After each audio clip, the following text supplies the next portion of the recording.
Okay, good evening sa lahat. Meron akong gagawin dito ngayon, isang Sony na DVD receiver with tuning. Ayan. Ang kanyang model ay HCD-S40D. Ang kanyang problem, walang power. At ito plug in natin. Wala tayong makitang display, ibig sabihin wala siyang power. Ito po yung kanyang button at wala tayong makikita. Binuksan ko na ito dahil gusto ko na hindi tatagal at hahaba ang video natin at i-upload muna natin ito sa ating YouTube short.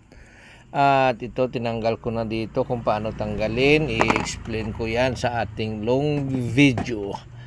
Okay, at ayan na, yan na po. Abangan nyo sa long video kung ano yung problem, kung anong solusyon, at kung ano yung makikita natin dito. Okay, abangan.